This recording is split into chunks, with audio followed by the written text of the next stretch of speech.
Okay guys, here we are for the blue part of the Ixalan sealed pre-release guide. So we're going to start off with Jace, Cunning Castaway. Normally Planeswalkers are super good in Limited. This one, not so much. I don't think he's very good in Limited.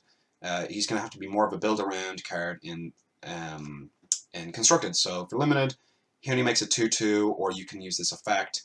I think he's attacked very easily, he's destroyed very easily, people are playing a lot of creatures, so I'm not a big fan of this card. I'll just give him a flat C because I'm not too sure how good he is. Next card, Overflowing Insight. Target player draws 7 cards, it's 7 blue, you gotta tap out. Unless you're a control deck, do not play this card.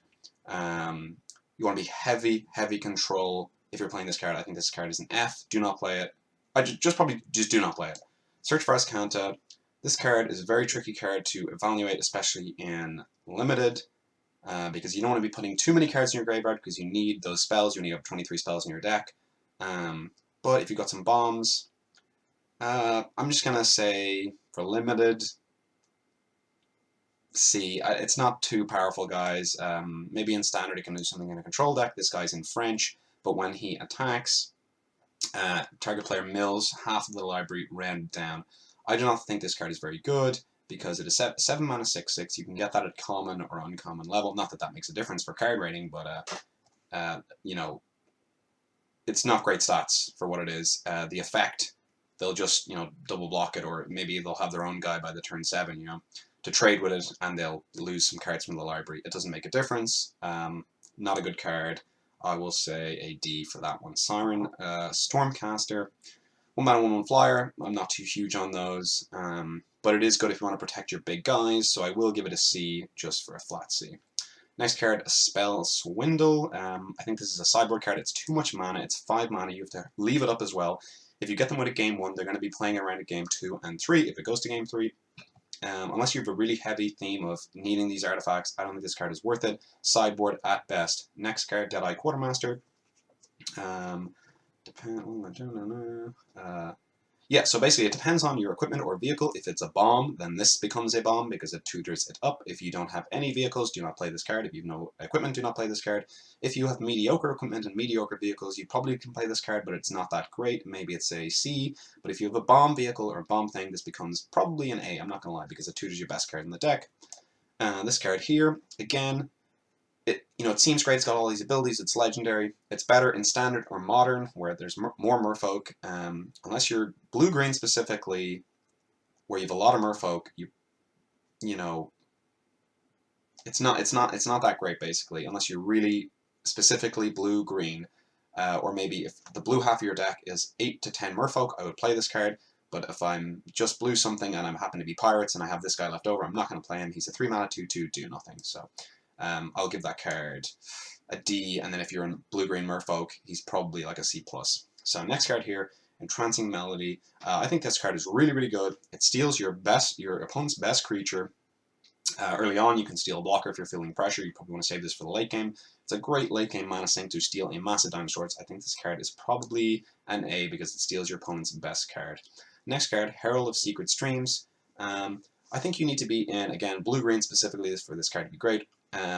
Especially sealed, where you don't get a choice in the matter. I don't think this card's great. Probably a D. But if you're in blue-green specifically, merfolk, with a lot of the synergies that will have, that card becomes way better. River's Rebuke here. This is a really powerful card. Return all non-permanent.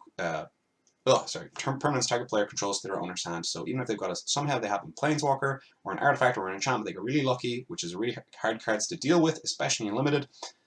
This will just sweep them all away. If you have a board stall, it'll sweep them all away and you'll win the game. I think this card is an A because you're going to be winning the game if you're casting it, probably. This card's terrible. Don't play it. Yeah. I don't know why you play that card. You need some heavy synergy for it. Otherwise, it's probably more of a constructed card. Dreamcaller Siren. Where are we here? This card is really powerful. 4 mana 3/3 flyer is already fine. It's got flash. It's even better now. It's got a slight downside. Not really going to be swinging in with it. And this is a really powerful effect. End step, you flash it in, you tap their 2 blockers, and you swing with your team. Really powerful effect. I'm going to give that card a B+. Daring Saboteur here is next. 2 mana 2/1, medium stats. Makes it unblockable, and then it has a nice little looting ability.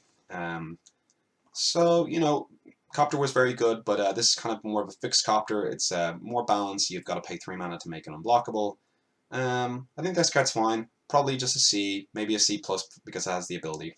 Air Elemental, 5 mana for a 4/4 flyer. I think this card's actually really powerful, especially at the uncommon level. It's going to be finishing you a lot of games. Usually these cards cost 6 mana, so I think this card's possibly a B minus just because it's really good stats for what you're paying. Navigators Ruin here. Me personally, I don't like mill, so I'm not going to be talking about this card. Unless you've got a heavy aggro deck, I would not be playing this card. So I don't really know how to rate this because I'm so anti-mill. Tempest Caller, here we go. This is a nice finisher. The annoying thing is if you want to play this on curve, it doesn't really do much. But if you play it later in the game, it's more of a finisher, which is weird because then it's a sorcery, and you don't really care about the 2/3 because it doesn't have haste.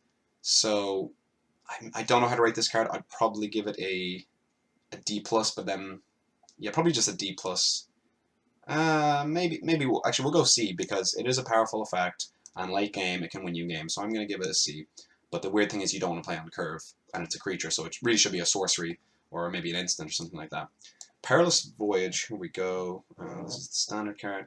I think this is still really good anyway, because if they play a massive dinosaur, you can return it. Also, it's really nice if you're missing your land drops or something like that, and you bounce their early drop. So I think this card's actually a C+. It's nice at instant speed as well. River Snake, can't be blocked. Where are we here? I can't read. Again, way better in the green-blue Merfolk deck, so I think this card's a D, otherwise I really don't want to be playing it. Slither Blade was a 1 mana 1/2 that couldn't be blocked, so not a great card unless you're heavy Merfolk. Stormfleet Spy. Oh yeah, this is not too hard to set up, and it replaces itself, so I think this card's probably like a solid C, maybe even a C+. Now obviously if you're playing it without the raid, it's really bad, so you really do want to set it up, make sure you set it up. And you probably play that in most of your blue decks. This card here, 2 mana, draw 2 cards, and then discard a card unless you raided this turn, basically. I think this card's actually really, really solid because in limited you're going to be attacking quite a bit, and 2 mana to draw 2 is very powerful, so probably give that card a nice little C+ there, because maybe a C because it takes a little bit of setup. Deep Root Waters, where are we here? This is what we call a build around card. Again, it's better in draft where you can pick and choose. So like, oh, pack one, pick one, you pick this, then you pick Merfolk, so many Merfolk, and then you get all the Merfolk, and it's great. But otherwise, only be playing it in green-blue Merfolk. So I'm noticing a theme here, actually. Lookout's Dispersal. This card you can play in any blue deck because it doesn't cost 1 blue, it's 2 and a blue. And especially in your pirate decks, it's quite powerful. So I actually think this card is pretty solid, especially in pirates. Probably like a solid C. Yeah, very good. Stormfleet Aerialist. Interesting that you don't want to be playing this on turn 2 because you're unlikely to have played a 1-drop and then attacked with it. Which ironically makes my earlier assessments of 1-drops that I didn't really like, they actually become better with cards like this. So you do want to set this up to make it a 2 mana 2/3 flyer. Really good stats, probably a C+. Favorable Winds. This is a build around card. If you happen to open maybe 8 or 7 to 10 flyers, then you definitely want this card in your deck in those colors if you're blue X. Counsel, counter target spell. You can put this in your main deck. I wouldn't be jamming a ton of them in there because people are playing a range of different cards. They could be playing a lot of 2-drops. They could be playing an aggro deck where this isn't very good. We'll keep where we are here, Counsel. I'd probably just relegate it to the sideboard. Again, I wouldn't hate you if you played at least 1 in your main deck, but don't be playing too many of them. One with the Wind. Normally I hate auras, but this is only 2 mana, and it gives +2/+2 in flying. So it's actually not that bad. I wouldn't really judge you too much for putting in this deck, but I'd probably stay away from it just because it's an aura, and if they kill your creature that's attached to an aura with a kill spell, they've used 1 spell and you've used 2, so you're down a spell there. So it's not great. Dive Down. I normally like 1 mana combat tricks, but this is a very defensive one, and I'm not a big fan of it. But it does give your guy hexproof, so I'm going C. I'm sitting on the fence for that one. Here we go. Next card. This card I really like. It's instant speed. I think this should be sorcery speed. I think that's actually really powerful. Probably a B- because if they on turn 5, play a 5-drop and then I return it to their hand at instant speed, and then I get to get an extra mana next turn. That's a really big tempo play. I actually really like that. Maybe a B-. As long as you have... Yeah, this card's not great unless you're in Merfolk. I would not play this card if I wasn't heavy in Merfolk, basically. It's only a 2 mana 2/1, not very powerful. Sailor of Means. I actually do not like this card at all, unless you're in a heavy ramp deck. That's the only time I play it. It's super defensive. You only get 1 mana from it. Not a big fan of this card. I give this card an F, unless you've got a big ramp target or you're playing a 3-color deck where you need the extra, fixing. Run aground. I really like this card. Really good tempo, as I said earlier with the previous card. 4 mana.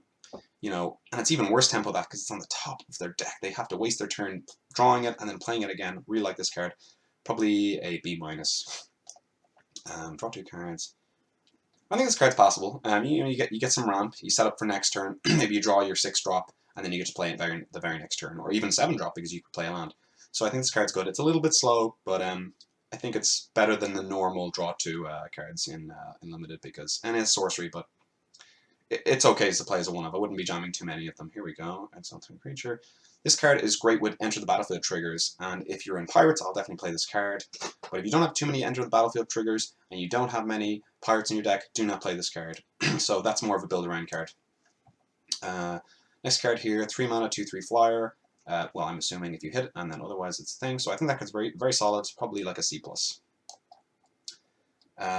This is one of the mana sink cards. Unfortunately, it's an 0/3, so it's going to do literally nothing early on. You might have to even chump with it eventually, because 8 mana is a lot of mana. I'm not a huge fan of this one. What did I give it here? Shorekeeper. I gave it a D. Yeah, I'm not too happy with that. Shipwreck Looter. I'm not too happy with 2 mana, 2/1s. And the raid is it's okay, so I'm gonna give that a D+. This guy here, just a flat C probably for me. This guy here. Ooh, that's I'm loving this. This is a little C+ here, I think. Great effect. Can't be blocked. Return a creature you control to its owner's hand. Interesting. Quite a drawback. Quite a huge drawback unless you have a lot of tokens. So I'm actually iffy on rating that card. But again, I wouldn't judge you for playing it. Opt.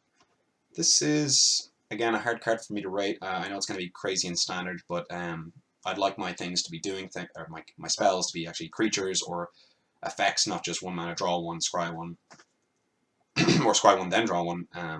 So unless you've got like a huge bomb in your deck, I probably wouldn't be jamming a bunch of these. Maybe 1 if I had Sorceries Matter or Instants Matter or something I needed in the grave. I'm probably not going to play this card in my thing. I could be wrong. Next card here, this is a very filler card. This is a 23rd card if you need it, or if you have Merfolk synergies, so it's a D. Next card here, Prosperous Pirates. Not the best stats here, probably a D+, just a little bit better than, I don't know, maybe just a D. And this card here is a sideboard card. If your opponent has a big enchantment or artifact or a planeswalker they were lucky enough to open. So you don't want to put that card in your main deck because people mainly have creatures. So hope you enjoyed that and stick around for the next installment.